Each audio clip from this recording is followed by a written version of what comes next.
Fala galera, boa noite meus crias, começando mais uma resenha dos crias, sempre com convidados especiais, trazendo muita informação e troca de experiências para você que sonha ser um jogador ou jogadora de futebol, pais, tutores, familiares dos nossos futuros craques. Papo hoje muito interessante, extremamente educativo e informativo, tenho certeza que vocês vão gostar e ao mesmo tempo é um tema extremamente relevante para quem sonha estar ali no meio do futebol ou no meio esportivo. Mas antes de apresentar o nosso convidado da noite, Diego, boa noite. Boa noite. Bem-vindo. Tudo bem? Tá de volta, né? Depois da folga, né? Tô de volta, mas um tema muito importante hoje, não podia deixar de estar presente. Mas antes da gente anunciar o nosso convidado, vamos falar das nossas redes sociais. Esse podcast ele é patrocinado pela Zambotti Esportes, agenciamento esportivo. Vão lá nas nossas redes sociais, acompanhem todas as atualizações que a gente tem nas nossas contas do Cast dos Crias e @Zambotti Esportes. Os links vão estar aqui embaixo. Então, e aí, Ricardo? Vamos aproveitar, boa noite. Boa noite. Conta porque hoje tem novidade aí também, né? Boa noite. Vai ser um bate-papo bem interessante, tá? Um conteúdo extremamente rico aí, conteúdo importante aí para o nosso propósito aqui do podcast. Tá? Eu vou devolver o bate-bola pro Thiago aqui, pra gente começar a apresentar nosso convidado mais que especial, mais uma vez. Vamos começar essa conversa aí, pessoal. E complementando, então, vão lá nos nossos canais do YouTube, ativem o sininho, se inscrevam no canal. Por quê, Thiago? Saco vazio não para em pé, por favor. E lembrando que nós estamos também no Spotify há 3 semanas, além do nosso canal no YouTube, que já vem sendo amplamente divulgado. Também segue a gente lá no Spotify, podcast Resenha dos Crias, todos os episódios, desde o primeiro, todos estão disponíveis lá na plataforma. Agora sim, apresentar o nosso convidado, Alemão Trimas. Bem-vindo, uma honra enorme tê-lo aqui conosco essa noite. Vou deixar que ele se apresente, mas o Ale ele é ex-jogador de futebol, goleiro, palestrante do Sindicato dos Atletas do Estado de São Paulo e também autor do livro Futebol, Sonho ou Ilusão. Então vai ser extremamente interessante. A gente aqui fala sobre o sonho de ser jogador de futebol, então é um prazer enorme tê-lo aqui, Ale. Muito obrigado pela participação. Prazer é meu, obrigado pelo convite e sinto que eu estou num podcast especial para mim, porque conversando um pouquinho antes, o público que está assistindo a gente é o público ao qual o porquê eu comecei essa outra etapa da minha vida. Hoje eu falo com jovens, hoje eu dou palestras para jovens, o meu livro é direcionado para aquele menino que tem o sonho de jogar futebol ou para os pais, né? Então, assim, para mim é uma satisfação estar aqui podendo falar diretamente para eles. Satisfação é nossa. Complementando aí, pessoal, agora apresentando o convidado, a surpresa, nós temos 2 livros aqui que vão ser sorteados aí no decorrer do episódio, então vamos comentar, vamos colocar perguntas, vamos seguir com isso, que vocês vão ser presenteados aí com 2 livros do Ale. Ele vai comentar mais aqui sobre o trabalho dele, enfim, sobre o conteúdo do livro, a gente vai bater um papo legal, mas a novidade está aí. Muito bom. Ale, pra gente começar, fala um pouquinho como sua carreira de jogador, como você iniciou no futebol, como foi a sua carreira. Eu vou abreviar porque são 20 anos, né? Uau. São 20 anos como atleta e assim, não são 20 anos de profissional, mas a partir do momento que você entra num clube na base, é aquilo que você faz, você basicamente não tem tempo para muita coisa. Então assim, eu entrei na Portuguesa, eu joguei 9 anos na Portuguesa. Eu entrei em 95, com 14 anos de idade. Na época ainda era uma idade boa para começar. Hoje, para ser o seu primeiro clube, ou a primeira tentativa já é 14 anos, né? Hoje eu tenho um amigo empresário que um jogador dele recebeu uma proposta de um clube, ele tem 7 anos. E foi, viu? Uhum. Então, assim, 14 anos acho que é um pouquinho tarde hoje em dia, né? E eu comecei com 14, fiquei na Portuguesa infantil, juvenil, júnior, que não tem mais, né? Uhum. Tô ficando velho. Agora mudou, né? todos nós. Com 14, com 14, na verdade, já tá sendo vendido pra fora. Pois Muitas vezes já né? tá vendido, né? Pois é. E aí eu fui infantil, juvenil, júnior, profissional. Fiquei 3 anos no profissional da Portuguesa, disputei 2 taças São Paulo. Fiquei 3 anos como terceiro goleiro, não tive oportunidade de jogar lá. mas convivi, peguei uma fase da Portuguesa de Série A do Campeonato Brasileiro, Série A do Paulista, era o quinto, né? 96 foi vice-campeão brasileiro. 96 vice-campeão, era do juvenil nessa época, mas eu peguei essa estrutura da Portuguesa, o social muito ativo. Então ali pra mim foi muito importante como atleta, porque ali a Portuguesa me ajudou a me formar como homem. Eu basicamente passava o dia inteiro ali. Eu moro na Zona Sul, então eu atravessava São Paulo. Esse trajeto já foi muito novo pra mim também. Cheguei no clube, não foi fácil também. Uma coisa, não sei se é engraçada. Hoje é engraçado. Na época, meu pai trabalhava na Hertz, Rent-A-Car, e ele tinha um carro muito bom, né, que a empresa dava pra ele, ele era diretor. E nesse primeiro dia a gente se atrasou, eu ia de metrô, mas ele acabou me levando. E meu pai me deixou lá com esse carro, era um Mondeo na época, Ford, né, Mondeo. E ele me deixou na porta e tava todo o pessoal do infantil ali, todo mundo viu. E eu fiquei de teste 2 semanas. Eu fui assaltado dentro do vestiário quase todos os dias. Porque eu já era o playboy, né? Chegou um carro que nem o pessoal do profissional tinha. Então eu meio que aprendi na marra ali. A Portuguesa fez parte da minha formação. E depois, né, o livro chama Futebol Sonho ou Ilusão. E depois eu acabei sendo emprestado e acabei indo para clubes Lemense, Matonense, alguns times do interior, onde eu passei por muitas situações ruins. Muitas. Dormia muito mal, sem condições de alojamento. Num lugar que era para ficar no máximo 4, ficávamos em 8. Ficava doente, poeira... em alojamentos que o banheiro tinha rato, sem condições de saúde. E às vezes não tinha alimentação, não tinha as 3 refeições, às vezes tinha que pular um café da manhã e ir para o almoço. Então foram dificuldades que eu vivi até poder ir para o Bragantino, onde eu peguei também o Bragantino numa fase que ele estava na A2 do Campeonato Paulista, já há 10 anos, que ele não estava na primeira divisão. Já era o senhor Marquinhos Chedi, o presidente. Eu falo senhor porque tivemos muitas questões. E eu era chato como atleta, viu? Eu era o que batia de frente, o que cobrava salário, eu era o capitão do time e tive muito problema com o Marquinhos. Tá no livro. E aí subimos de divisão, depois de 10 anos, fomos pra primeira. E aí eu fui pra Europa, fui pro Beira-Mar. E lá eu fiquei 6 anos na Europa. Fiquei 5 anos em Portugal e 1 ano no Chipre, onde eu disputei primeira divisão em Portugal, onde eu fui pré-selecionado para a seleção da Lituânia, né, que esse foi quase o... a Lituânia não é uma tradição no futebol, mas era um país que disputava as eliminatórias da Euro. E eu, como passaporte lituano, que eu tinha, era um treinador na época português lá, e ele me pré-convocou. Só que a Federação da Lituânia não queria nenhum estrangeiro. Pra mim é decepção, porque pra mim iria subir um patamar minha carreira, uma vez que você é internacional de algum país, né? Mas tudo foi como tinha que ser. E aí voltei pro Bragantino, fiquei mais uns 2 ou 3 anos no Bragantino, depois fui pro Botafogo de Ribeirão Preto. Ou seja, depois que eu fui pra Europa, a minha carreira foi tranquila, foi boa, com clubes em condição, profissionais, tudo. E aí fiquei mais 2, 3 anos no Bragantino, Botafogo, e encerrei minha carreira no São Luís de Juí, no Campeonato Gaúcho. Também primeira do Gaúcho, foi bacana, foi legal. Mas resolvi encerrar um pouquinho mais cedo, porque também tinham questões que eu queria ficar perto da minha filha. O vestiário pra mim já era uma coisa que não agregava tanto. Eu não recebia os milhões, né, que as pessoas pensam do futebol. Era um salário muito bom pro mundo, aqui fora. Eu não tinha muita noção disso também. Porque enquanto jogador de futebol, você só olha pra cima, né? E você não faz noção como que é o mundo fora. Quanto que paga, quanto que recebe um executivo, um diretor, enfim. E eu recebi um salário de diretor de empresa e achava que não estava recebendo bem.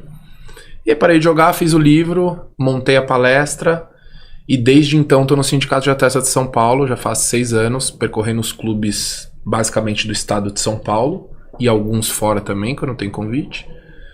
Para falar sobre assédio e abuso sexual no esporte, para falar sobre abuso psicológico no esporte, para contar um pouquinho o que é morar num alojamento, ficar longe dos pais, enfim, as entrelinhas de que quem não vive o futebol não faz ideia, porque acaba vendo o que se passa na TV, e basicamente o que passa na TV é o glamour do futebol, que existe, é muito bom, é gostoso, eu vivi um pouquinho disso, mas tem outro lado também. Que é 1%, né? Muitas vezes desse glamour é 1%. Exatamente. Do que a gente passa na televisão é essa a realidade, né? E acho que pegando um pouco desse gancho, dessa história que você começou a contar da apresentação, quando que te deu um start falando assim, eu vou escrever um livro? Quando que passou na sua cabeça, em que momento, ainda estava jogando, você já passava na sua cabeça que escreveria um livro? Já, na verdade eu sou autor do livro, eu sempre deixo claro, porque senão acho que eu não teria nem condições de escrever um livro, né? Uma coisa é escrever um livro Claro. pra mim, assim, falar, acho que ficou legal. Outra coisa é escrever um livro para os outros comprarem, né? Então eu procurei trazer um profissional, tudo. Então, foi já no fim de quando eu terminei a minha carreira, quando eu resolvi acabar a minha carreira, em 2014, aonde, como eu jogava, todo mundo que estava perto dos meus pais, os meus irmãos ou conhecidos, então assim, eu jogava Campeonato Paulista na TV, eu jogava Brasileirão da Série B na televisão, então quem conhecia que estava em volta sabia, o filho do Jonas, o filho da Ilse, olha lá, ele venceu, ele, né? Porque é um sonho, né? E todo mundo que tinha um filho que queria ser jogador de futebol acabava chegando nos meus pais ou até a mim para falar, poxa, meu filho vai fazer uma peneira em tal lugar. Poxa, tô querendo que meu filho seja jogador de futebol e passou um empresário, falou que ele tem condições. E eu comecei a perceber que as pessoas não fazem ideia dessa trajetória, né? Como é que é iniciar no futebol? Passou um empresário, falou que meu filho é bom. Toma. Não pode ser assim. Acho que o que você falou, usou uma frase assim, no futebol só olha pra cima, né? Acho que até quem tá começando, quem tá lá, mas quem tá começando também, só olha pra cima, né? Não consegue olhar essa base, que é o que você tá tentando passar pra nós, eu acho que tem um vislumbro, né? Acho que o empresário que ele nunca chega falando assim, olha, o seu filho tem condições de jogar futebol, mas ele tem que começar lá de baixo. O que ele já chega vendendo, muitas vezes, é um clube Série A, um clube grande, com uma baita estrutura. E a gente vê muitas vezes o pai tendo um sonho muito maior do que até o atleta, né? E nem todos vão fazer esse caminho, né? Poxa, exato. Eu tive a sorte, não sei o que foi, mas eu consegui ficar no mesmo clube desde quando eu entrei até profissional. Eu fui abençoado, porque ficar rodando na base clubes, então que a trajetória natural, vocês sabem que é assim, vamos tentar os grandes. Não deu certo, vamos pros médios. Não deu certo, vamos pros pequenos. Você começa a olhar pra baixo, né? Só que a cabeça do menino vai indo junto também. Porque a expectativa do grande... Putz, e assim, não tem a ver com ser bom ou não. Tem a ver com estar preparado ou não. Que são coisas diferentes. Às vezes tem um menino... O Kaká acho que é um exemplo, né? Ele foi reserva a base inteira. Foi ser titular lá no finzinho e foi o Kaká, né? Então ele não estava preparado... antes, no infantil, no juvenil, no júnior. E aí o menino vai ter que ir se adaptando também a essa realidade. Poxa, talvez eu não sou tão bom quanto outros hoje para estar no grande. E nem no médio, e nem no pequeno. E será que eu sou bom? É difícil trabalhar isso, e principalmente os pais. Então quando eu vi que faltava muita informação para esses pais que não vivem no meio do futebol, eu tive essa vontade de, através da minha história... Então, nesse livro, ele tem a minha história e ele também tem muitos depoimentos de atletas que viveram comigo essa história. Então, você tem atletas que não deram certo no futebol, que viveram 6 anos de base, e é muito difícil você ficar se dedicando 6, 7 anos. Uma coisa e no final você não ter objetivo. Se privando, né? Se privando de praticamente tudo. Você só vive aquilo, você e sua família, né? Sofrendo, tendo vitórias, derrotas. A cada jogo que você é titular é uma vitória. A cada coletivo que você sai no meio do coletivo, será que eu vou cair do time? A não convocação para um jogo. É difícil. Pegando o título do livro, né? O sonho é coletivo, né? Mas a ilusão é a família, né? Que a desilusão, desculpa, fica com a família ali que fica, né? Que sofre junto. Sofre junto, né, meu? E aí, assim, nesse livro, por exemplo, tem o depoimento do Romarinho, que foi jogou comigo. Eu peguei o comecinho dele no Bragantino. bem a saída dele pro Corinthians. Tem o Vitor Ferraz, que foi pro lateral do Santos, Grêmio, hoje tá sim. no Náutico. Tem o Rafael Santos, que foi goleiro do Corinthians e deve estar em algum clube por aí. Operário, é tanto clube, né? E alguns atletas que fizeram a base comigo e não deram certo. Outros que escolheram futebol não é pra mim. Porque tem tudo isso no meio, né? Tem tudo isso, tá tudo bem desistir. Tá tudo bem você no meio do caminho falar assim, poxa, achei que era uma coisa, não é. Achei que eu ia direto e não vou. Então o livro é pra isso. O livro é pra que esses pais e atletas se confortem nessa história e talvez achem o seu próprio caminho, sabendo que eu trilhei um caminho difícil também. Eu tenho 1,85 m. Na minha época já os goleiros já eram mais altos. E eu sofri com isso. Eu sofri a desconfiança dos meus treinadores. E aí o que eu fiz para superar isso? Eu tinha que treinar mais, eu tinha que ser mais rápido, eu tinha que saber que eu era bom, que isso é o principal. Né? Não adianta eu ir no papo dos outros, mas com 15, 16 anos, como é que você não vai no papo dos outros? Eu tive um treinador que falou pra mim, sim, vem cá, o treinador do profissional de goleiro virou pra mim e falou, senta aqui, você não vai ser goleiro, tá? Você não tem altura pra ser goleiro. Você é até bom, mas você não tem altura pra ser goleiro. Mas com um garoto de 15 anos, 16... Recebe isso, né? Você acha que eu contei pros meus pais? Não. Porque eu também não queria que eles passassem pela desilusão que eu tava passando. Primeiro que eu chorei pra caramba. Mas aí eu desenvolvi a minha técnica, que foi pegar aquilo como combustível e, vou treinar mais. E a vida foi bacana porque esse cara depois foi um cara que ele esqueceu o que ele tinha falado e eu subi profissional, ele que me subiu profissional. Né? Mas como é que faz, né? Como é que lida com isso? Olha, quanto dessa desilusão é do próprio jovem, do próprio atleta, ou quanto é uma própria carga que a família coloca, né? Que mensagem você tem? Porque tem diversos pais, tutores que estão assistindo a gente. Como evitar transferir essa pressão para o menino de 7, 13, 14, 15 anos?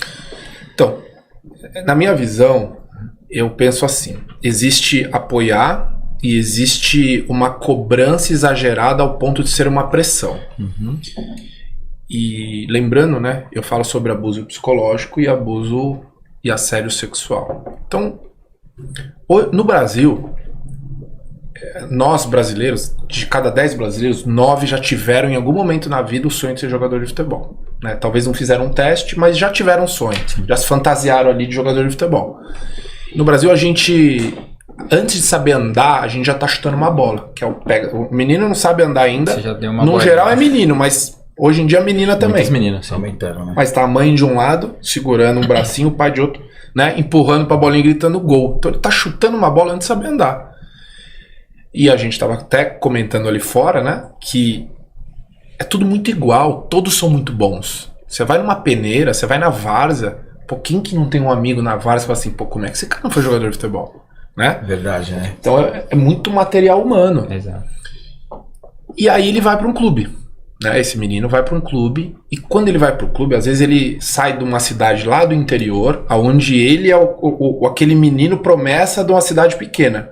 Ele sai com a pressão dele, de ser jogador de futebol, do pai e da mãe, que sabem que ele tem talento, e de uma cidade. E aí ele chega no clube para fazer um teste, mas a cidade já comemorou como se ele estivesse no clube. E ele tá numa pressão terrível ali. Eu não vou decepcionar só o meu sonho. O problema já não é mais eu. Vou decepcionar a cidade. É uma vergonha de cidade. De eu voltar e falar assim, não passei no teste. Ih, fez corpo mole. Será que é bom mesmo? Eu não falei, meu filho é melhor. Né? Tem tudo isso. Então, a pressão, na minha visão, o pai ele tem que apoiar a decisão do filho.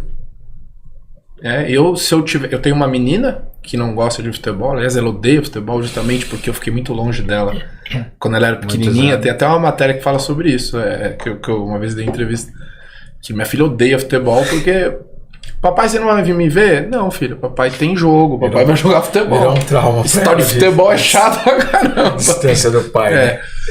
Então tem essa linha do pai apoiar e pressionar ele, fora a situação do filho que tem a obrigação de tirar a família daquela situação financeira dele. Aí ele carrega uma dupla pressão ainda. vocês sabem que hoje só pode alojar com 14 anos. Sim, né? exato. Já desde sempre. Então, o que os clubes fazem? A gente estava falando, né? Hoje, cada vez mais cedo, eles pegam os meninos e eles não podem alojar e eles pegam e colocam num hotel ou numa pensão. Um clube mais estruturado faz isso. Aí tira o menino da cidade dele, tá lá, colocou uma pensão. Só que ele precisa de um adulto do lado. Normalmente vem de pai e mãe casados, juntos. Aí você pega, tira o casal de perto e traz um dos dois pra morar com o menino de 8, 9, 10, 11, 12, 13 anos. O pai ou a mãe tá ali só por causa do sonho do menino. Já não é mais uma brincadeira. Exato. Esse casamento dos dois, numa realidade que a gente sabe como é que é, criança ali, a gente sabe que vai vir crise aí. Não pode ter volta. Vai vir crise aí, porque tá um numa cidade e outro em outra. No mínimo vai ter, assim, numa realidade, tá? Claro. Num sonho não. Os dois se amam, não tem por que brigar, certo? Mas no dia a dia... No dia a dia é outra coisa. E tá lá o menino com a obrigação de ser titular, com a obrigação de virar jogador, com a obrigação de... Eu tô olhando e vejo meu pai discutindo com a minha mãe toda hora. Obrigação de trazer a mãe ou o pai pra perto juntos aqui, né? E ele já sabe que o verdadeiro motivo dessa discussão é ele. É o sonho dele. E ele precisa ser o provedor ali naquele momento, em algum momento. E é papai falando, filhão, o que eu escuto disso é como brincadeira, mas é uma responsabilidade. Não, meu filho, você vai ver, meu filho vai tirar a gente dessa miséria. Meu filho, você vai ver, vai ganhar igual o Neymar. E, gente, não vai ganhar igual o Neymar. A probabilidade não é, né? E aí ele tem uma grande pressão, não só dele, como da família. E aí é que entra o abuso psicológico e o abuso sexual, o assédio sexual. Porque ele tá num trajeto que ele já viu que ele é bom, mas bom igual todo mundo, que é uma situação que às vezes ele cruza melhor, mas o outro é mais rápido, são detalhes. E aí acontece alguns assédios e abuso. Só que no meio do futebol, esse tipo de abuso, ele não é um estupro. A força. Quando é menos de 14 anos, é criança e independente se há um consentimento ou não, é estupro. Mas depois dos 14 anos, normalmente é o próprio jovem que cede, que quer cortar um caminho. Ou com um treinador que vai dar uma condição de titular ou reserva, ou com um diretor que vai facilitar um contrato ou mudar de moradia ele para um lugar melhor, ou com um empresário. Né? Eu tenho histórias aqui dos 3 aqui. Aí você tem roupeiro que dá camisa, que dá roupa. Por quê? Porque, cara, eu tenho um peso tão grande de ser jogador de futebol e tá tão difícil, é uma incerteza tão grande, que o que tiver no meio do caminho para eu cortar esse caminho, eu vou fazer. Até porque tá todo mundo fazendo. Aí ele olha pro lado, de repente, tem um treinador que assedia os meninos com assédio sexual para se tornar um abuso. Ele olha pro lado, já tem 3, 4 colegas dele cedendo. Meu, vou ceder também. E aí, sim, de uma maneira bem direta, para não ficar nas entrelinhas, normalmente é um sexo oral, sabe, pedido para um garoto, né? Só que assim, você quer, você vai ter benefício. Eu não vou te forçar nada. Eu conheço jogadores que jogaram na seleção brasileira, jogadores que foram multicampeões, que passaram por isso. Hoje, você entra num vestiário, e há pouco tempo atrás, porque isso sempre existiu, e você pergunta assim, você já viu de perto ou passou por algum tipo de assédio ou abuso sexual? Dificilmente não vai ter um jogador, não vai ter um não. A maioria desse vestiário vai levantar a mão.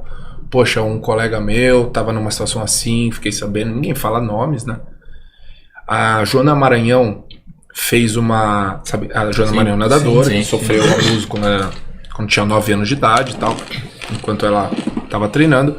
E ela fez uma pesquisa, se eu não me engano, ela está trabalhando no governo agora. Ela fez uma pesquisa com 1000 atletas e fez algumas perguntas. 95% desses atletas admitiram ter passado por algum tipo de assédio sexual dentro dos seus esportes. 95%. Isso não sendo só futebol, mas ela pegou tudo, geral. num todo. Porque não muda muito, né? Sim. Porque o objetivo é sempre o benefícios dentro da estrutura pra do ter a clube, oportunidade de sempre poder ter estar. É a criança mais, e o né? atleta longe dos pais, né? Essa é a situação. É que o futebol ele envolve milhões, né? gente. Então acaba que... Mas eu acho que seria legal pro pessoal, antes da gente se aprofundar mais, que acho que vai ser extremamente importante. Nem todo mundo acho que tem todos os conceitos claros, né? Se você puder explicar a diferença entre um assédio moral, um assédio sexual, o abuso psicológico que você mencionou, acho que é importante todo mundo ter uma visão clara, né? E aí a gente começa a aprofundar um pouco mais. Tá. Então assim, para chegar ao assédio, que se torna um abuso, precisa ter tido antes o assédio moral e o abuso psicológico. Então eu vou dar alguns exemplos para poder entender. E é basicamente como funciona numa empresa também. Sim. Normalmente com mulheres, né? Que é o chefe fazendo isso com a secretária ou uma pessoa abaixo. Então é o treinador, o diretor ou o empresário, sabendo desse sonho que esse menino tem, entendendo que ele está numa situação vulnerável, e a partir disso ele sabe que ele está numa situação onde ele pode ajudar ou até mesmo resolver uma parte. Porque nunca resolve, né? Não existe cortar caminho. E através disso, ele começa o assédio moral e o abuso psicológico. Olha, você viu que... Então eu vou dar algumas falas para ter uma noção. Sim, claro, por favor. Você viu que você é bom, mas o pessoal tá no mesmo nível que você, né? E aí, como é que eu faço? É você de titular? É o fulano? É você que decide. Como assim? Cara, você sabe como é que é. Você sabe o que tem que fazer.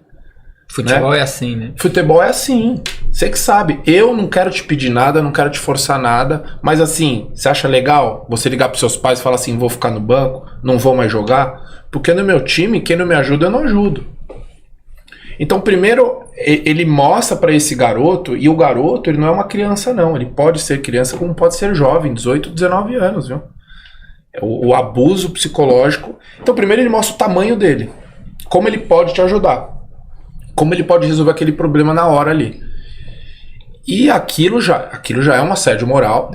Né? Aquilo já pode ser um assédio sexual, inclusive. Porque ele já está pedindo algo em troca. E o abuso sexual ele vai se decorrer mediante ao ato ou não. Eu sofri alguns assédios sexuais.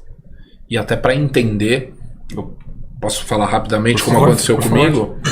E eu tava num clube no interior, já 18 para 19 anos, não era nenhuma criança.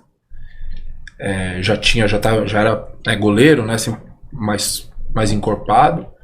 E eu tava num clube onde eu comia muito mal e dormia muito mal, treinava muito mal, enfim. Era uma situação muito complicada que eu tava vivendo, quase querendo parar de jogar futebol.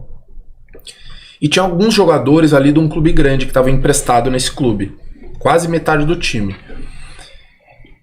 E um dos meus amigos lá no time falou, meu, quer ir na pizzaria hoje? Pô, tava nem comendo comida direito, pô. Claro, pizza e Coca-Cola era o convite, né? E a gente acaba só entendendo isso quando não tem, né? Porque eu, nessa situação da minha vida, desde jovem, eu tive condições boas que meus pais me deram. Diferente da realidade da maioria. Eu tinha a escolha de ir pra casa, ter o meu quarto, minha TV, meu controle, meu chuveiro quente e minha comida. Coisa que é pra quem tem, é normal. Esse básico, mas quando você sente falta... E você convive com gente que não tinha, nunca não tinha essa condição e que se o futebol não desse certo, era enxada, era trabalho braçal, duro. E aí, pô, vamos comer pizza? Vamos, claro que vamos. Então foi eu e mais 3. Para um baita carrão na porta do alojamento. Era um time muito longe de São Paulo, era umas 5 horas de São Paulo. E entramos, fomos pra pizzaria, o cara super gente boa. Então assim, ó, um cara menor do que eu, mais fraco do que eu. Eu tô dando esse cenário pra entender depois o desfecho da coisa. Comemos até não querer mais, né? Até onde não cabia mais a gente comeu. Eu não sabia quando ia comer de novo. Coca-Cola, saímos de lá assim. E quando eu fui entrar no carro, já tava os 3 sentados atrás e sobrou o lugar da frente até então, tá tudo certo. Os outros 3 eram 3 atletas também? Outros 3 atletas. Okay, outros 3 atletas. E o motorista não era atleta, tá? O motorista era o que tava pagando a comida pra gente, empresário. porque era bonzinho, se dizia empresário. Isso que eu queria, Era um empresário, era um cara que ajudava esse meu amigo. E aí entrei no carro, dava aqui uns 6 minutos, mais ou menos, 7 minutos até o alojamento. E aí eu tô conversando, bate-papo, vem, ele põe a mão na minha perna. E rapidamente já sobe pra minha virilha. Cara, aquilo na hora, eu fiquei assim, eu tô falando de segundos, tá? Mas será? Não é possível. Pô, esse cara é gente boa pra caramba, meu. Puta papo legal, não demonstrou nada. E a mão foi subindo. Cara, a hora que a mão foi subindo, aí entra aquilo. Eu mais forte que ele, fisicamente. Eu poderia muito bem ali dar um murro nele, para o carro e desço. Eu travei, eu congelei, porque a gente acha que está preparado para passar por isso. E eu tinha tido orientação dos meus pais, não especificamente em relação a isso, mas num todo, sobre droga. Se alguém algum dia vir mexer com você ou querer tocar em você, sai correndo, não reage. E aquilo ficou na minha cabeça, que meu pai um dia falou para mim. Sai de perto, não reage. Sai de perto, se isso acontecer um dia. Não especificamente isso, mas ele deu uma visão. E cara, quando ele colocou a mão e começou a subir, eu peguei e virei assim pra tirar a mão dele. A mão dele saiu, a hora que eu voltei, a mão dele voltou de novo. Cara, mas eu já, coração... Meu... Parou o carro, eu consegui me desviar, ou seja, eu não reagi. Eu não tive coragem, nem passou pela minha cabeça de falar assim... Meu, o que você tá fazendo com a mão aí? Não, eu só tirei porque eu fiquei com vergonha de falar pra ele também. E se não fosse? E a reação dos atletas que estavam atrás? Eles estavam vendo. E o que você falou, o cara, momentos atrás, se mostrou um cara super agradável, gente boa. Matou minha fome, minha vontade. O negócio já é meio que programado. E se não for? Pô, sacanagem que eu tô fazendo, mas óbvio que era. Óbvio que era, eu sabia que era. E aí parou o carro, eu desci e saí correndo pro alojamento. Lá pro meu quarto. Né? Desci, falou tchau, tchau, tchau, tchau. Dei um piquezinho e fui pro alojamento.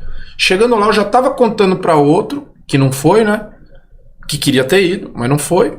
Que tinha acontecido. Aí veio esse meu amigo, que era amigo do cara que foi lá pagar a coisa pra gente. Falou assim, meu, o que aconteceu? Você foi embora. Eu falei, meu, tá maluco? O cara com a mão na minha perna, meu. Ele, meu, calma, meu. O cara é gente boa pra caramba. O cara tá aqui pra ajudar a gente. Desce lá que ele quer você. Assim. Assim. Na frente de todo mundo. Não. Normal. Isso não era algo incomum no futebol. E na cabeça desse meu amigo, ele tava me ajudando. Meu, vai lá, dá uma volta com o cara. Relaxa, para. Na minha cabeça, aí o que ele ia fazer? Sei lá, ia me dar dinheiro, ia me dar celular, chuteira, alguma coisa, não sei. Mas assim, era uma situação que não era incomum isso acontecer. Tanto que com esse meu colega era isso que acontecia. Na base da Portugal. Seu colega, ele também era atleta do clube. Também era atleta. Também era atleta. Os atletas que estavam com vocês, né? Ele era um dos 3 atletas também. Era um dos 3 atletas e virou um atleta bom aí no cenário nacional. Virou um atleta bacana, assim, de clubes bons e tal. E foi uma situação que, assim, foi um abuso, porque não é pelo toque, porque o abuso, se você tem um trauma muito grande psicológico, aquilo é um abuso, sabe? Mas eu não sou vítima de abuso. Porque, assim, não fiquei com trauma, foi uma situação, foi uma experiência ruim que me serviu de lição. Eu falo porque às vezes tem algumas entrevistas que eu dou e algumas manchetes que saem como eu sendo vítima de abuso sexual. Tudo bem, se quiser falar, acho que tá tudo bem. Só que o trabalho que eu faço hoje, né, que a gente vai falar um pouquinho, é muito além disso, é muito mais do que isso. Eu não quero falar só dessa situação que eu passei, porque maior do que isso foram as situações que eu vi acontecer. Eu tive a força de falar não, de recusar e de que tá tudo bem, segue o jogo. E que não foi só uma também, né? Foram algumas, mas tudo bem, segue o jogo. Mas eu vi muitos colegas meus, e aí entra naquilo que a gente estava falando lá. É a pressão de ser jogador de futebol, o negócio tá funilando será que eu vou ter que virar ou vou ter que parar? É isso que eu ia te perguntar. Se você acha que essa sua reação, enfim, o fato de você ter tido uma base mais familiar, uma orientação, que tem pessoas que estão ali que aquilo é enxada. Exato. Então você não. Sim, graças a Deus seus pais tiveram condição. Você acha que isso te deu uma estrutura para que nesse momento você conseguisse agir dessa forma, não cedendo, analisando a coisa realmente friamente, não que o cara tá me ajudando? Você acha que a pessoa quando tem uma estrutura pior, acho que a palavra pior que a sua, você acha que é uma formação, a tendência pode acontecer mais, como é que você enxerga isso? Eu vejo duas situações. Eu não tenho A gente meio que dúvida. molda as palavras, então acabaram. Porque hoje em dia é complicado, né? Então fica um pouco. É o pessoal chato aí que fica só procurando. Então a gente tem que uma fazer brecha, né? as perguntas tem que ser fazendo as perguntas tem que ser bem colocadas, né, mano? Mas, não, eu acho que tem duas situações aí. Eu acho que, sem dúvida nenhuma, o fato do meu pai... Meu pai foi goleiro, né? Lá, Mil e Bolinha. Jogou profissional, então ele me trouxe muita coisa que aconteceu na vida dele ou que podia acontecer na minha. E ele acompanhou muito a minha carreira. Então, sem dúvida, isso foi uma situação para eu saber o que estava acontecendo de alguma maneira e ter certeza da minha escolha. Mas assim, vamos transferir agora um pouquinho pro pessoal que se manipulou agora, né? Que foi pego manipulando jogos e tal. Jogadores de Série A que ganhavam muito. Então assim... Premier League aconteceu, né? Ainda não tá comprovado dele, mas, né? Mas teve. Existiram apostas. Exato. Por isso que faz, sabe até agora. Não deixa de ser uma escolha. Quando você tem 13, 14, 15, não. Mas com 18, 19 anos, você sabe que aquilo é errado. Sabe? Independente se você teve uma criação dos seus pais te ajudando nas escolhas, mostrando as portas. Todos têm filho aqui? Sim. O que a gente faz com o filho é mostrar, olha, essa porta é ruim, essa porta é boa, essa porta tem essa consequência, essa porta vai ter essa. E foi basicamente isso, não deixava de ser uma escolha minha, ali na hora. Né? Poxa, quer saber? Vou deixar e também vou ganhar um monte de chuteira, um monte de celular, vai me pagar balada, porque cada predador, eu chamo esse pessoal de predador, que eles ficam em volta dos alojamentos, né? O predador na natureza, ele não pega o mais forte da manada, né? Jamais. Então, ele vai no bezerrinho que tá lá atrás, no outro que tá mancando despreparado. Então, eu acho que a sua pergunta ela me ajudou muito, mas no fim das contas foi uma escolha minha, né? Como foi na base lá atrás e como eu vi colegas que não precisavam também. Não precisavam. Tanto para benefícios de contrato e de situações assim, como benefícios financeiros. Ninguém precisa de um celular de última geração. Ninguém precisa de uma chuteira de última geração.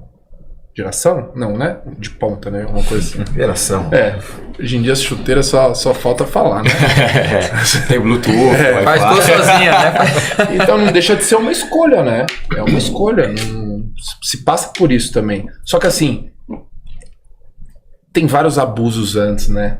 É difícil. E assim, eu não condeno. Eu não condeno porque você imagina.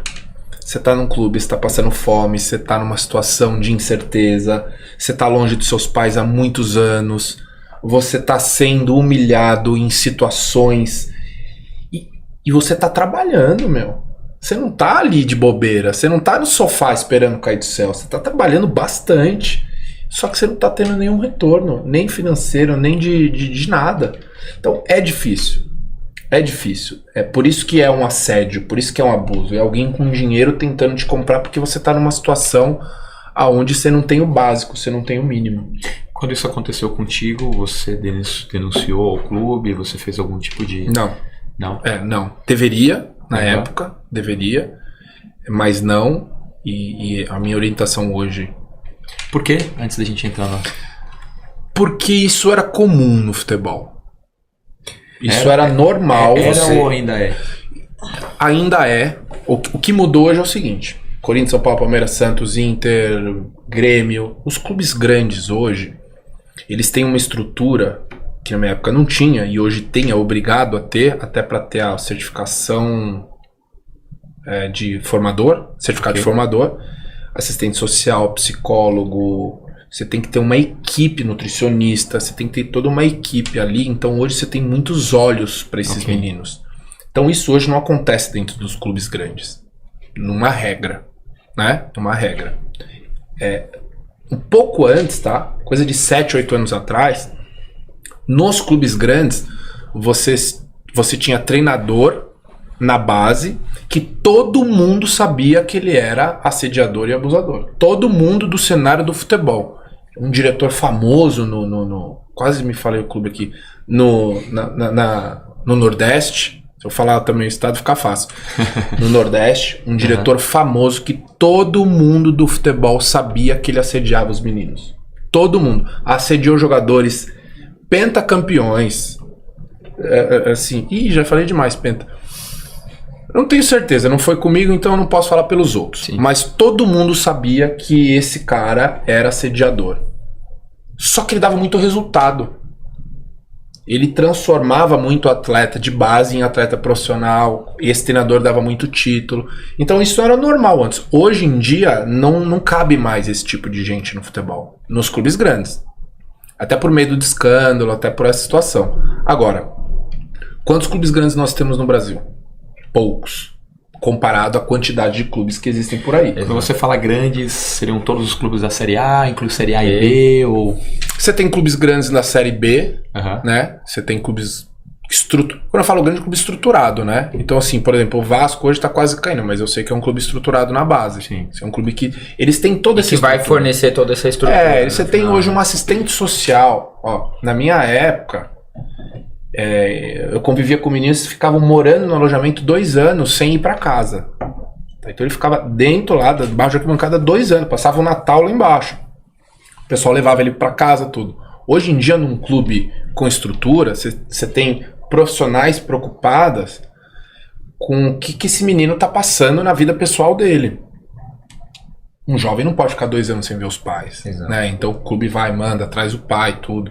Então difícil isso acontecer num clube grande. Mas o clube grande é esse 1% aí, talvez mais a quantidade de clube. Quando você pega um campeonato regional, por exemplo, você vai ter sempre os grandes lá e mais 10 times, mais 12 times que no final é o que não vai ter estrutura no final, né? Você tem os grandes que é isso, que frequenta a Série B e Série A. Você vai ter outros que nem tem série. Do brasileiro, por exemplo, e eles vão se degladiar. Talvez é onde a gente vai se deparar, e acho que é o ponto que você está trazendo, vai ser para esses clubes que tem às vezes 4 meses de campeonato no ano, eles montam, sabe Deus como se montam, não tem uma estrutura, não tem nada, e talvez é onde que mais esses predadores que você disse, é onde que eles vão estar se blindando, né? E esses clubes, eles são obrigados, né, a ter base, pelo menos uma categoria de base, se eu não me engano, e muitos deles terceirizam a base. Sim. Né? Então eles têm visto isso cada vez mais comum. Super comum. Então vai lá, terceiriza a base. Então a base é só a minha camiseta. E quem é que tá pegando essa base? Então eles estão cobrando de jogador de futebol para se profissionalizar, estão cobrando para morar, como se fosse um hotel, um aluguel. O abuso já começa ali, hein? Exato. Desde esse momento, porque... atleta não paga, atleta recebe. Você se depara. Nós temos uma campanha. Você se depara para pagar a taxa de. Você se depara com situações que você tem que pagar a taxa de profissionalização, taxa da federação, você tem que pagar ajuda de custo. Paga o registro do BID. E o mais engraçado é que tem engraçado no sentido. Você tem pais hoje que realmente acham que o caminho é pagar. Ele não tá fazendo isso de, poxa, tô burlando a lei. Não, tá todo mundo pagando, eu tenho que pagar também.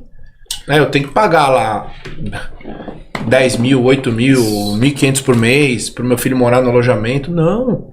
Se o clube não tem receita... Isso é perigoso, né? Igual você começa a se achar comum algo nesse sentido. Igual o seu amigo quando correu atrás de você. Mas é comum, ele ajudou, cara, gente boa. Falou, pô, não, isso não é comum, cara. Isso é o errado. O errado virou comum. É aí que... As pessoas vão normalizando as coisas erradas. É um crime no final. É o crime. É uma corrupção. É um crime e uma corrupção. O atleta não paga. Tanto de quem paga quanto de quem recebe. Eu vou contar uma história, por exemplo, de pai que fala que talvez por querer ver a felicidade do filho, e aí eu acho que é onde chega essa situação. Eu vou pagar porque meu filho vai ser inscrito e ele vai jogar aquele campeonato, ele vai jogar aquela competição. Talvez e aí alguém vai ver ele. E alguém vai ver, então ele vai falar, putz, esse começo é muito difícil, mas é aqui, eu acho que aqui eu consigo fazer esse pagamento. E aí eu acho que ele vê a felicidade do filho quando o filho entrou em campo. E aí, onde depois dali de tudo pra dentro, é só uma consequência que vai acabar. É uma bola de neve. E são valores, às vezes, que a família não tem nem estrutura pra pagar e acaba quebrando a família. E aí entra na responsabilidade que o menino acaba carregando. Exatamente. Poxa, meu pai me começo, cobrou. né? Lá no Tá começo tudo ele falou ligado, sobre né? tudo Ele pagou o que não tinha, né? Pagou que não Aí- tinha, vendeu o carro que agora tá sem carro e... É que o atleta, a criança, enfim, fica mais fragilizado ainda a ser um predador desse, tá mais próximo. Total. Porque o cara falou, minha família vendeu o carro, colocou dinheiro aqui, não deu certo. O que eu tiver cara que querendo fazer, me eu vou ajudar. Ele fica tudo muito... Exatamente, o que eu quiser fazer, realmente é uma coisa... Nossa, um conglomerado de coisas erradas que vão É porque assim, cercando a ó, pessoa. voltando, nós nascemos no Brasil. Eu uma vez fui dar uma palestra no Cruzeiro e eu falei pros meninos, se vocês tivessem nascido no Japão, era todo mundo seleção japonesa. Todo mundo que tá aqui era seleção, camisa 10, goleiro, capitão. Mas nós nascemos no Brasil, onde todo mundo sabe jogar futebol. Então a concorrência é muito grande. Em números, né? É mais fácil você entrar na USP em medicina. Isso é uma pesquisa da CBF, se eu não me engano. É ruim da pesquisa assim, da fonte, né? É um que é com o Ernest Young? de Eu acho que é 2018. isso. Sim, eu já li esse material. Então é da CBF com o Ernest Young. Que é mais fácil você passar em medicina na USP do que você ser um jogador de futebol profissional e ter uma carreira como jogador de futebol profissional, né? Porque jogador de futebol profissional não é disputar um campeonato, na minha opinião. Sim. Você é profissional, você tá ali como profissional, mas essa pesquisa é quando tem uma carreira. Então, assim, é muita competição. E aí são os predadores, tanto psicológicos, como sexuais, como financeiros, que ficam na beira dessa galera aí, sugando, tirando, abusando. Porque é muita gente para pouco sonho. E qual que é o papel que, por exemplo, deveria ter as federações, CBF, as federações paulista e cada estado, né, tem a sua federação, para que tenta coibir esse tipo de situação? Porque a gente sabe que qual regulamento deveria ter com o clube, talvez para não terceirizar camisa, para talvez obrigar a ter uma comissão, assistente social, psicólogo, que seja na forma do clube como um todo, para que talvez a gente consiga minimizar. O que você consegue enxergar, talvez pelo sindicato, alguma coisa que seja conversado ou falado para que isso possa vir melhorar, né? Esse é um tema um pouquinho além de mim, mas eu consigo falar pelo sentido. Sim, eu acho que através do meu assunto eu consigo te falar isso. Eu, quando eu comecei a querer falar desse tema, muita gente falou pra mim, não fala sobre isso, vai ter gente que vai ficar zangada, melhor não falar. E eu procurei apoio no começo. Eu comecei com a Fundação Abrinq, fazendo uma campanha com a Fundação Abrinq para falar sobre assédio e abuso no esporte, mas para essa molecada que não era do esporte. E aí quando acabou essa campanha, que eram 6 meses, eu falei, poxa, eu tenho que ir para minha área, então eu vou procurar apoio. Procurei todas as confederações e federações que organizam o futebol, desde a maior até a menor. E não fui no sindicato de primeira, porque entendi que eram essas federações que tinham essa força para fazer isso. Algumas todos me receberam pelo fato de ter sido atleta, mas algumas, e assim, eu conversava com o presidente e com o vice-presidente, não era que, não tem a desculpa de não chegou a mensagem. Ou não me respondiam, ou falavam que iam fazer e não fizeram, e poderiam não fazer comigo, mas não, 6 anos passaram. Quando eu fui no sindicato, pedi uma reunião com o Martorelli, que é o presidente do sindicato, e eu, no começo da conversa, expliquei para ele qual que era o tema das palestras e onde que eu queria chegar com isso. Ele não deixou eu terminar. Ele falou assim, o que você precisa? Ele foi atleta do Palmeiras. Ele também passou por isso, como todo mundo que jogou futebol em algum momento já viu de perto isso. Já passou. Né? E o que você precisa? Vamos fazer. Isso é necessário. Que bom que chegou alguém com esse tema, porque é um tema que não é tão simples de falar. Né? Ninguém tá expondo a ferida ali, né? E com isso já são 6 anos que eu falo nós porque somos uma equipe. Eu faço junto com uma assistente social, Silvana Trevisan. Nós visitamos os clubes, já são mais de 45 clubes, e tem clubes que a gente vai uma vez por ano em todas as categorias, inclusive para pais, funcionários, porque o funcionário também é responsável por esse olhar, o segurança do clube, o treinador, o preparador físico, né, saber o que está acontecendo, quando é abuso, quando não é. São mais de 3.500 pessoas que já fizeram parte disso. Então, respondendo, o que eles precisariam fazer para isso? Primeiro eu acho que a gente está falando de algo mais embaixo, aonde tem. Eles estão numa situação vulnerável, né? Primeiro eu acho até utópico isso, que eu acho difícil isso acontecer, mas seria profissionalizar os clubes, seria dar estrutura para os clubes. Se você não tem condição de alojar um menino, se você não tem condição de cuidar de uma criança, fecha as portas. Mas você só pode fechar as portas se tiver fiscalização e se tiver lei. Né? O que o sindicato vai, ele já vai depois do problema, né? É numa denúncia. Então, o que deveria ser feito? Estruturar os clubes. Ou se estrutura, ou não existe clube. Gente, você vai na 4ª divisão aqui do Campeonato Paulista, é um absurdo. É um absurdo as condições que esses meninos ficam. Que é mais ou menos o que eu ficava lá atrás. Só que eles não denunciam também. Talvez foi piorando essa estrutura, porque talvez a mesma estrutura que você ficava lá atrás, passado há 10 anos agora, sem melhorar, né? Sem melhorar. Então, né? O negócio ele foi piorando cada vez mais. Né? Foi degradando. É isso que você se depara hoje, né? Você se depara com uma situação, cada ano que passa, você não faz a manutenção, o negócio vai se piorando. Tem mais clubes, né? Nesse mesmo estudo que você mencionou, eu lembro que existem mais de 2.000 clubes ativos no Brasil. Então a fiscalização, a capilaridade que existe no futebol, ela foi aumentando ao longo dos anos também. Existem muito mais clubes, pessoas que nem vinham do futebol e acabaram montando uma estrutura com o sonho também de ganhar dinheiro, né? Futebol é uma grande máquina, a gente tá falando do sonho do jogador, mas tem muita gente que entra ali também e monta um clube e fala, quero ganhar dinheiro também, né? Todo mundo quer aproveitar de alguma forma. E hoje, né, tem ainda a questão das apostas, né? Que tem gente querendo pegar clube, né? Porque montar um clube é mais difícil. Então pega um clube, pega a administração do clube para isso. Porque tá mais rentável você ganhar dinheiro com aposta ilegal para esse pessoal que é bandido do que você subir um clube, vender o jogador, trabalhar certo. De maneira correta. Né? Então você tem... Desenvolver o ser humano, né? Nós temos relatos de clubes menores que eles já montam a estrutura do clube para 3, 4 jogos, eles manipularem e com isso eles fazem o dinheiro do... Então isso é fiscalização. Isso é fiscalização, é bater lá. E se fiscalizar, acha. Só que assim, será que vai parar clube em pé? Acaba a competição. A competência, né? É claro de quem seria a competência dessa fiscalização entre CBF, federações. Quem fiscalizaria a federação? É definido isso hoje ou não? Ou talvez esse é o primeiro grande problema. Quem organiza. É que organiza. Seria as federações. Brasileirão é a CBF, Paulista Paulista é a federação. É que organiza, não tem como ser diferente.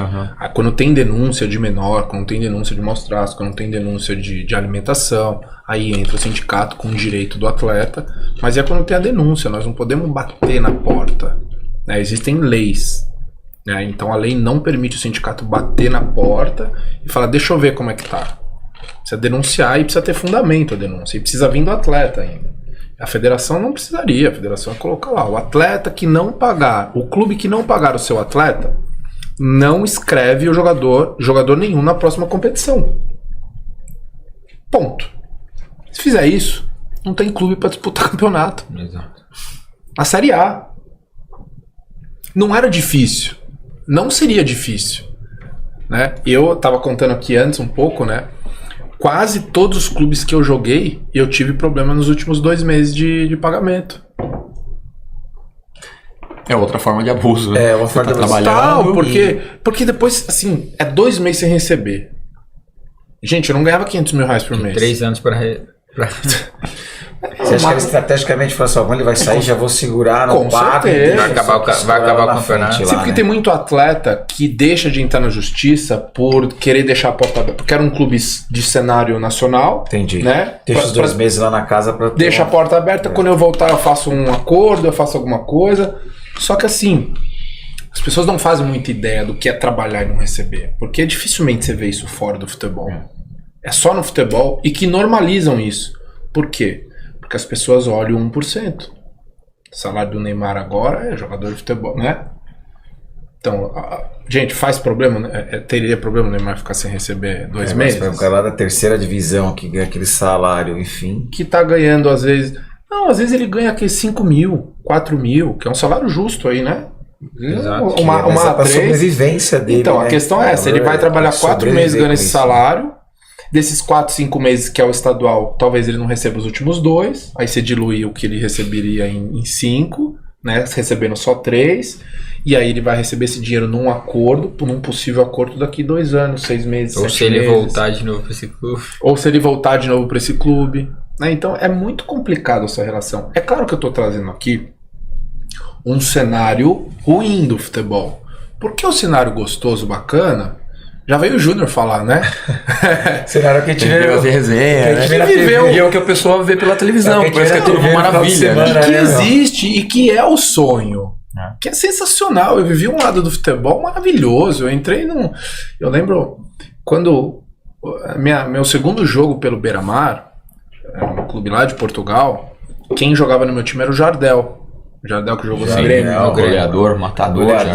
Maior cabeceador. Exatamente. Aí lá da Europa. E o Jardel, ele não consegue andar lá em Portugal, né? O pessoal para ele, atofa. Ele foi artilheiro no Sporting e no Porto. E ele saiu, ficou muitos anos fora e ele voltou no meu clube. Então era a reestreia dele em Portugal. E nós fomos jogar contra o Sporting.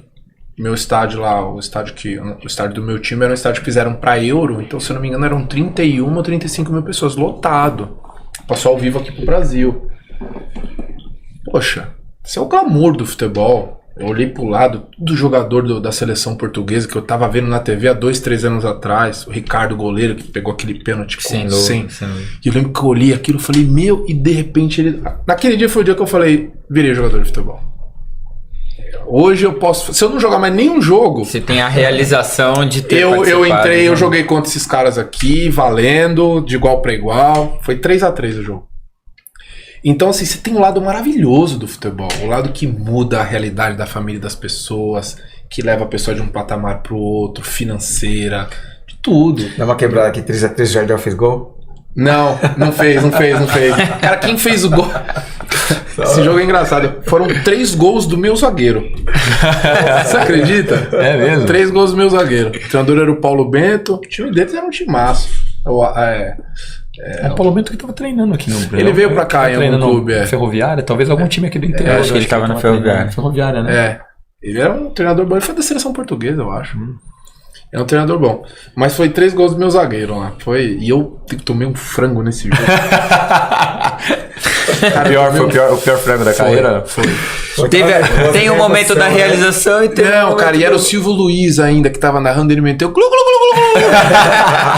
porque esse jogo passou ao vivo aqui pro Brasil.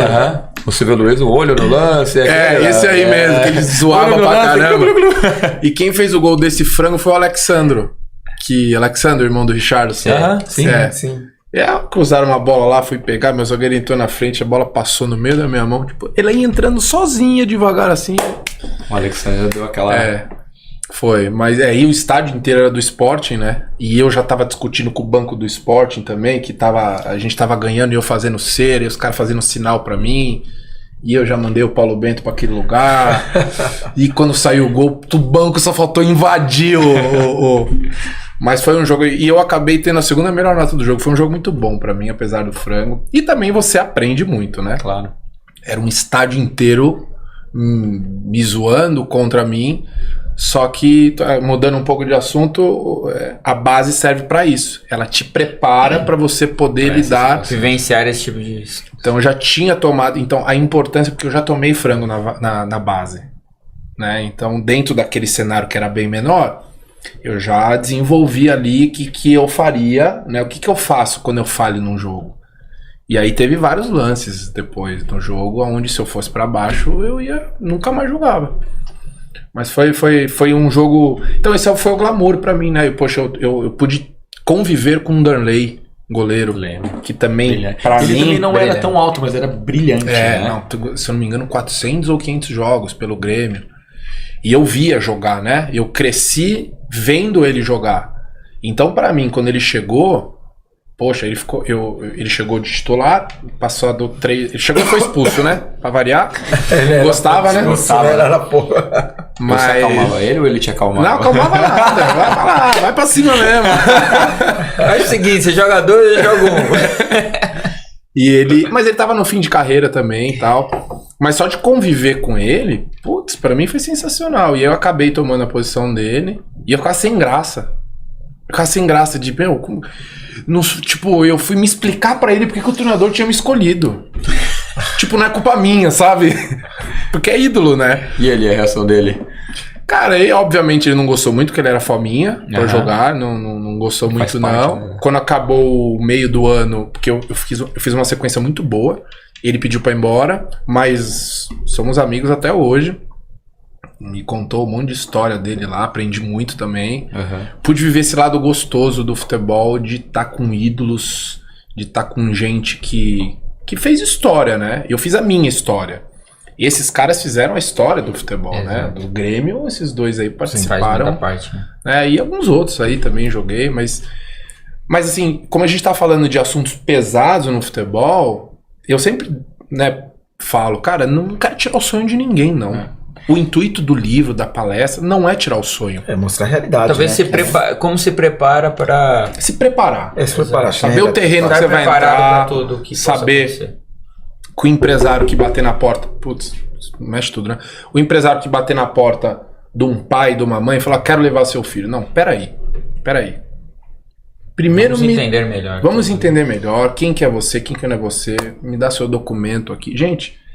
Hoje em dia, numa regra, bateu, levou. Bateu na porta, levou. Ah, jogador de futebol, leva. Normalmente essas pessoas já têm passagem na polícia por isso. Né? Por abuso, por assédio. Então, você tem que consultar. É o básico, é fazer o básico. É consultar na polícia, na ficha, quem que é esse cara? Tá levando meu filho pra onde? Muitos meninos são abusados no trajeto. No trajeto desse empresário levar o menino pro clube. Ele já chega no clube abusado. Você apresentou ali, né, os dados da Joana Maranhão, que são alarmantes, né, com 95% de atletas que se declararam que já receberam algum tipo de assédio. assédio, né? O que falta para ter mais denúncias? Porque eu vi um estudo, não é tão recente, de 2019, que falava que existiram 115 casos no futebol, só falava do futebol nos últimos 6 anos. Que quando compara com os dados, com a realidade parece que aquilo não é nem 0,1% do que acontece no dia a dia.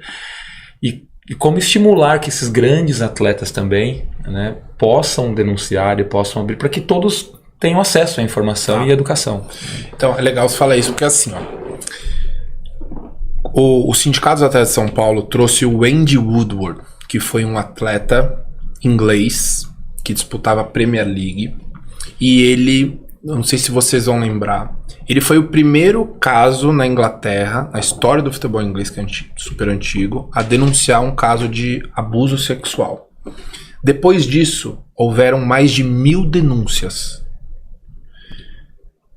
No melhor campeonato do mundo, num dos países financeiramente mais estruturados do mundo. E o caso dele, a gente trouxe pra cá ele, né, pra dar palestra, tudo. O caso dele é chocante. Mas basicamente é o treinador que pegou ele da casa dele, levou ele para outra cidade, deixou morando com ele para poder ficar no clube. Ele era treinador, era bom treinador, tanto que o Andy virou atleta da Premier League, só que ele abusou do Andy durante 6 anos, diariamente. Mas por que ele não contava para os pais? Por causa disso, trava, tem medo, é uma série de situações. Então assim, se na Inglaterra, que é o tamanho que é, a Inglaterra cabe num pequeno estado nosso, teve 1000 abusos, aqui nós temos, se eu não me engano, os números são 200 e pouco na história até hoje, tá? Uau!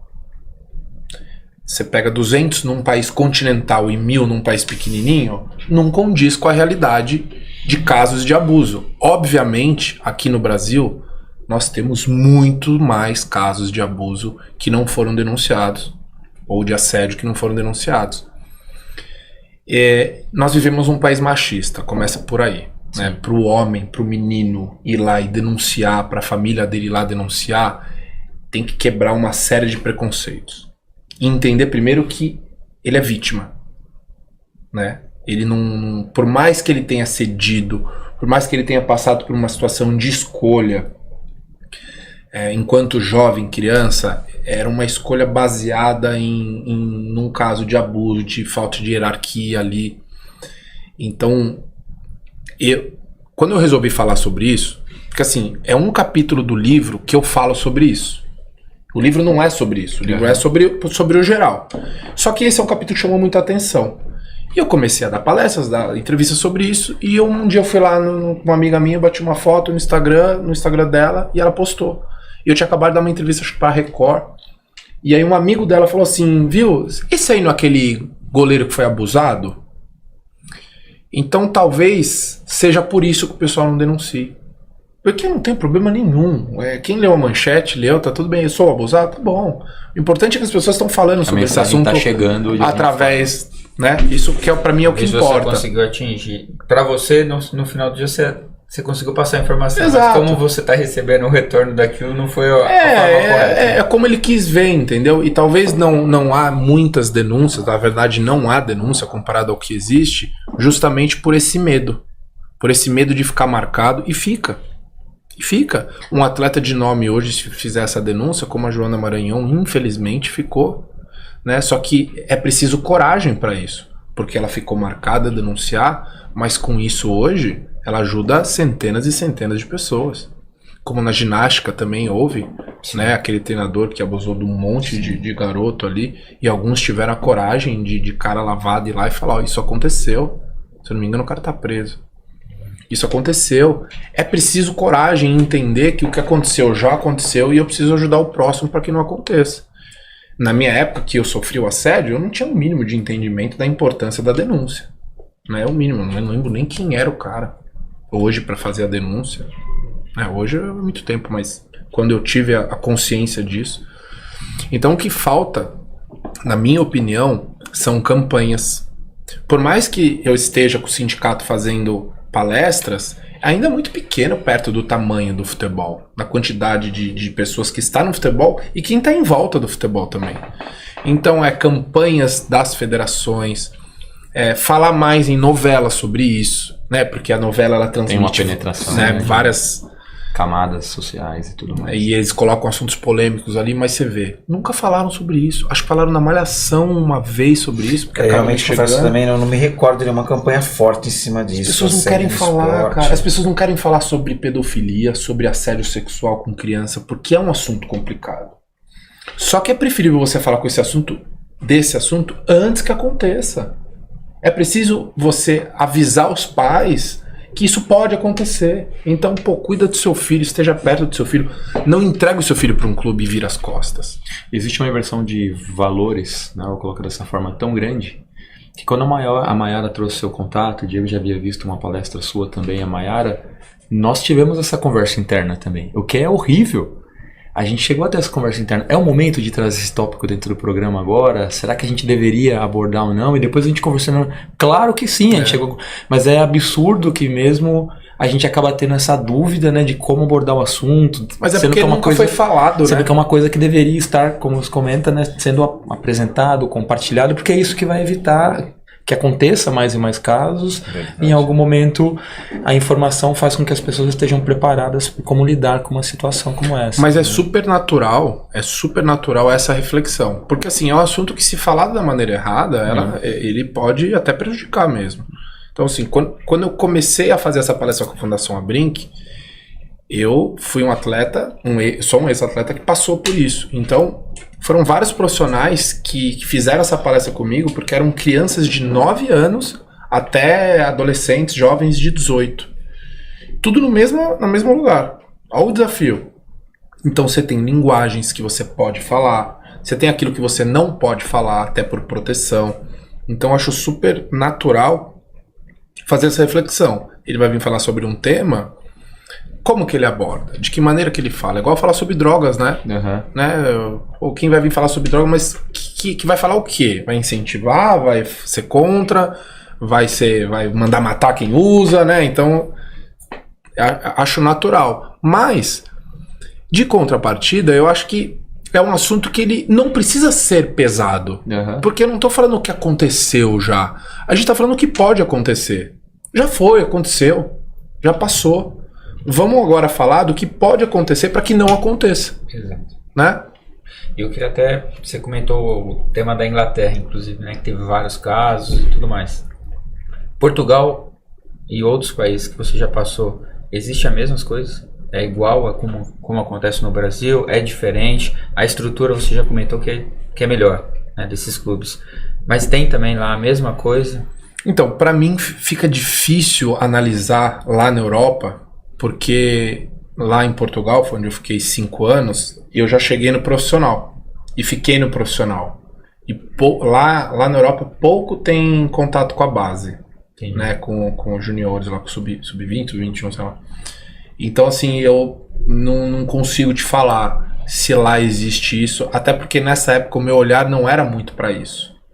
O que eu percebia lá eram os atletas que treinavam com a gente, alguns já que tinham acabado de subir, e às vezes o menino não vinha 1, 2 semanas, e eu perguntava, né, pô, mas cadê fulano? Ah, tá no Euro, na seleção sub-20. E eu pensava, rapaz, mas esse menino no Brasil nem passava num teste. Né? E aqui ele tá na seleção de Portugal. O que eu quero dizer com isso? Acho que entra um pouquinho lá atrás que eu falei. O brasileiro, ele nasceu num país onde o pessoal não sabe fazer muita coisa, mas tem uma coisa que sabe aqui é jogar futebol. Então a concorrência é gigante. E eu comentava isso com os portugueses, meu rapaz, esse menino aí. Mas ele não passava nem na A3 do Paulista. E tá lá na Inglaterra, nas eliminatórias da Euro. Mas é a realidade deles, né? É a realidade que eles tinham. Então, assim, eu não consigo te responder como que é lá, o cuidado da base lá. E você não escutava casos, talvez, dessa forma? Não. Porque... assim, vamos lá. Eram meninos... É que, pra mim, destoou muito o fato da Inglaterra ter tido esses casos. Por isso, né? que me chamou a atenção quando você me contou, porque, teoricamente, se acontece lá, pode ser que aconteça. E é fácil, viu? É só quem tá vendo aí colocar no Google lá Andy Woodward ou abuso sexual na Inglaterra que vai aparecer um monte de coisa. Estados Unidos teve também com ginasta, né? Assim, teve. Um caso... É um caso...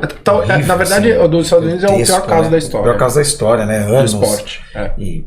Assim, países totalmente estruturado, enfim. A menina agora, né, a ginasta, deixou de participar da Olimpíada porque ela tinha lá atrás passado pelo abuso e ela tava num staff emocional ali e muita gente ainda achando que ela, Olimpíada, cara, pra ela se negar a disputar uma Olimpíada, porque realmente, emocionalmente, ela tava destruída, não teve nenhum apoio psicológico pra passar o que ela passou. Imagina um acúmulo pra Foram 250 e poucos atletas que passaram pelo abuso desse médico. E assim, ó, pra atender a importância, você falou sobre denúncia. Era um médico... Foi bom até falar sobre isso, porque é um caso que eu também falo nas palestras. Ele é um médico... Ele era médico da seleção olímpica dos Estados Unidos. Sim. Um baita médico renomado. E ele atendia tanto as atletas da seleção dos Estados Unidos como de uma faculdade. Então foram 150 da seleção que ele abusou comprovadamente, com denúncia, e o restante da faculdade. Muitos abusos aconteciam na frente dos pais, tá? Eram crianças, porque a ginasta é muito cedo, né? Então elas chegavam lá no consultório dele, ele posicionava a situação onde ele deixava o pai ou a mãe mais longe, ou ele na frente da menina ali, e ali ele tocava na menina. E o pai e a mãe ali. Então na cabeça da menina, se meu pai tá ali... Se meu pai tá ali ou minha mãe tá ali, ele é médico, né? Tá tudo certo. E aí você imagina só, se essas meninas todas participassem de um programa de prevenção ao assédio e abuso sexual, desde muito jovem, tá? Entrou no esporte, 2 vezes por ano você vai ter que participar dessa palestra, dessa reeducação ou de educação, para você entender o que é assédio, o que é abuso, o que fazer, como reagir, para quem falar, que é o que eu faço nas minhas palestras. Talvez a 2ª, 3ª, 4ª, 5ª menina talvez teria denunciado. E outras 200 e tantas não passariam por isso com esse cara. Então por isso a importância de uma palestra. E nessas meninas teve suicídio. Teve suicídio de garota E assim, eu sei de um pai que se suicidou ao saber que a filha passou por isso durante anos, e a filha foi contar pra ele na época, e ele brigou com ela porque o médico era amigo, imagina que ele ia fazer isso, e quando ele ficou sabendo, passado 1 ano, ele se suicidou. Então, a gente pode deixar um recado aqui assim, denuncie, né? Denuncie, por mais duro que seja. Enfim, a gente sabe que nunca é fácil, né? Sofrer e denunciar, é difícil. Mas... porque você pode evitar o sofrimento de outras... sofrimento e acontecer isso com outras pessoas, né? Vocês já discutiram dentro do sindicato dos atletas, no mundo corporativo as empresas foram criando canais de denúncias anônimas. Aí serve para todo tipo de abuso, assédio, casos de corrupção. Se você tem esse canal que de uma certa forma ele te protege no caso de uma denúncia.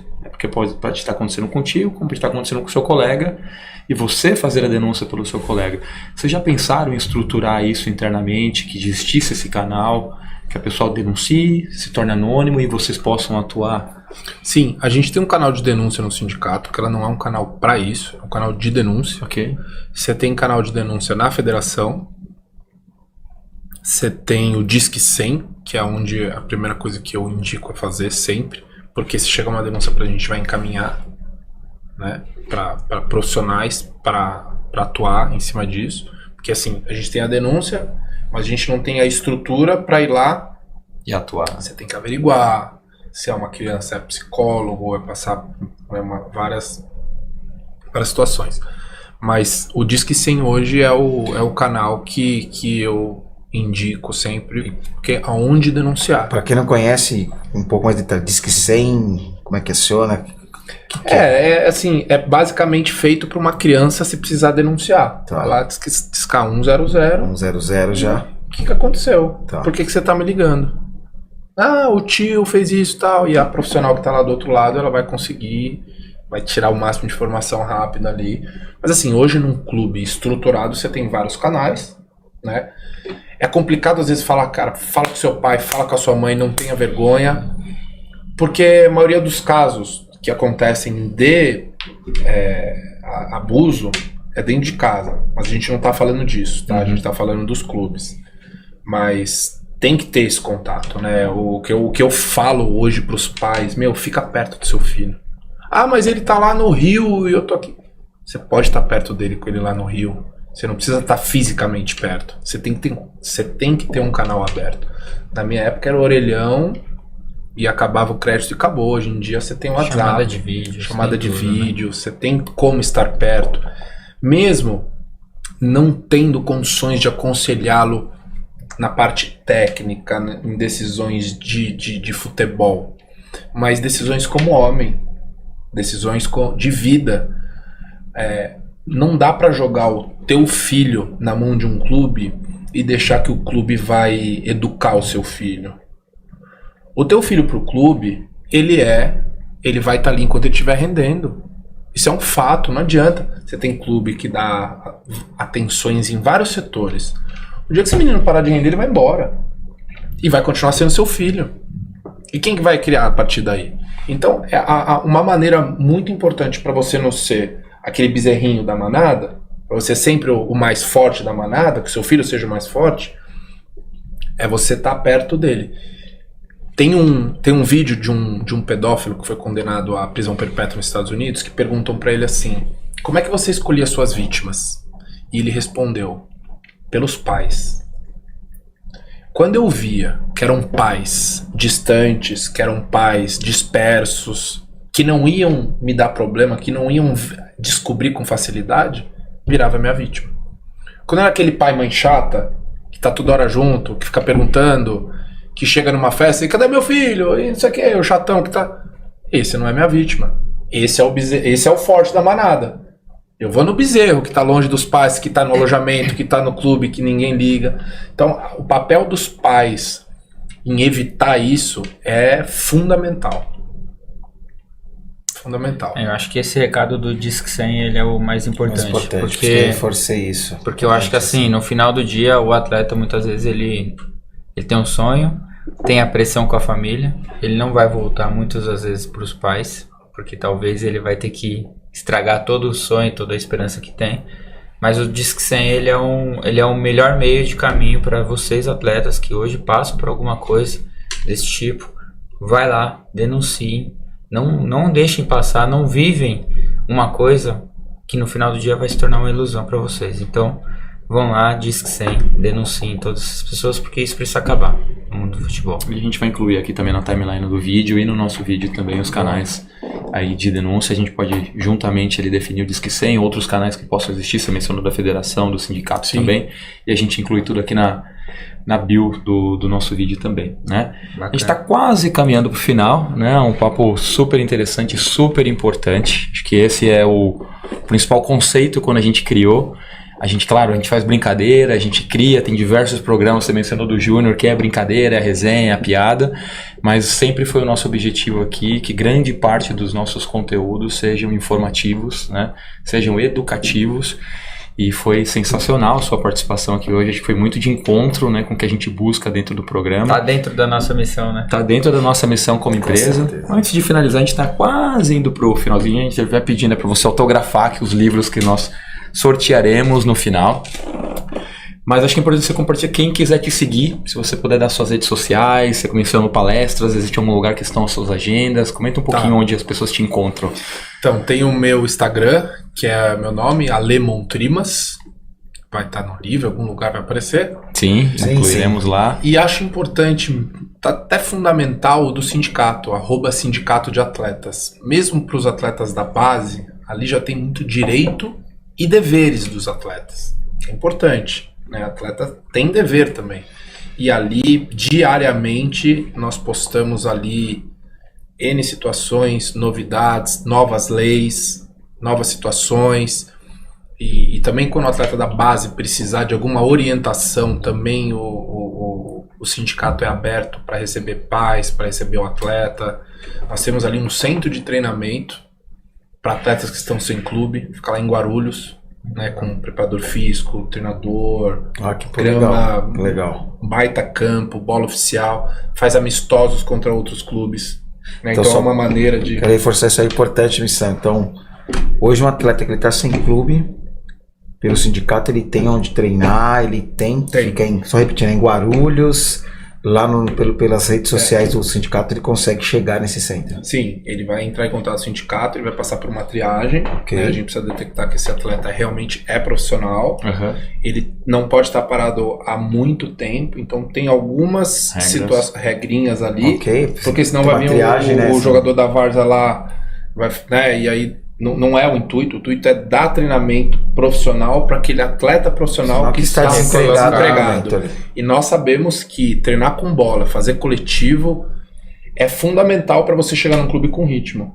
Né? Então, que legal. Nós damos transporte também, sai uma van do metrô, não lembro qual metrô, mas sai uma van de um metrô, vai para lá, enfim. Tem palestras também educativas, sindicatos têm cursos profissionalizados, tem cursos, chama Educatleta, uma série de cursos. O sindicato também dá bolsa para todo atleta, até 80% para pagar a faculdade. Também tem que preencher alguns requisitos, você tem que ter 5 anos de carteira profissional e tal. O sindicato também emite certificado de monitor, que é aquele atleta que tem X ano profissional, eu vou falar X que eu não sei se é 3 ou 5 anos também, ele recebe um certificado de monitor onde ele pode dar aula esportiva. Né? Então, CREF, se bater, se tirar alguma coisa assim, deixa eu ver, tá aqui, seu certificado de monitor, sou ex-atleta profissional. Pode dar aula de futebol, aula na escolinha, concorrer a concurso. Então isso é uma lei federal e nós emitimos. Então tem muita coisa bacana ali pro atleta que tá parado, pro atleta que já parou, né, que tem vários benefícios, pro atleta que já parou também. E para aquele menino que tem, aquele pai de menino que tem uma série de dúvidas. Olha, me ligou um empresário, me mandou um contrato, não sei direito ler isso aqui. Pode enviar pra gente, a gente vai enviar, tá tudo certo. Esse contrato tá dizendo isso. Se é isso que você quer, tá tudo certo. Então tem muita coisa bacana. Legal. Muito legal. Legal. A gente tem uma última pergunta, vou pedir primeiro para você autografar, por favor. A nossa bola é a Zambola. A gente não tem um destino para Zambola, mas todos os convidados assinam a bola. No final a gente vai dar um destino, talvez seja a bola da próxima Copa do Mundo. Não sabemos ainda. Se não for a bola, vai ser o nome. Quem sabe? Talvez será o nome. E depois pedir para você também autografar aqui os dois livros. Pessoal que está nos assistindo, por favor, envie seus comentários, envie perguntas, feedback sobre o que vocês acharam do programa também. E a gente vai estar sorteando aqui esses 2 exemplares do livro da autoria do Ale Montrimas. E quem quiser, o livro, ele tá na Amazon.com, procurar lá o nome do livro, ele tá em formato digital, não tá mais em físico, físico é só quem foi sorteado aqui mesmo. E tá lá, eu acho que é bacana. Quem tem esse sonho aí, com certeza, alguma coisinha vai tirar daí. Tem conteúdo no livro, tenho certeza, pessoal. Vamos lá? Ale, por favor. Vamos lá. Eu treinava quando era moleque. Quem nunca, né? Quem nunca treinou? Treinava assim que eu vou dar autógrafo. Deixei pequeno, porque vai que mais um queira dividir o gomo comigo. Muito bem. Entendeu? Já tá reservado para você. O livro, futebol, aqui, sonho e ilusão. Eu vou fazer pro cast aqui. Por favor. Dedicatória. Eu faço pro cast ou deixo... Pro cast, pra quem ganhar, já vai ganhar em nome do cast.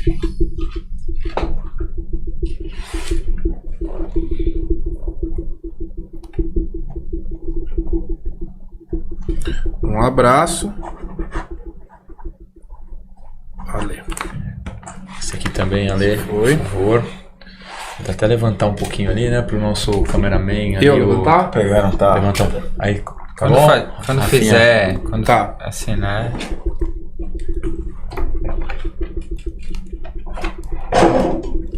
Quase um acidente, quase derrubei o suco de laranja.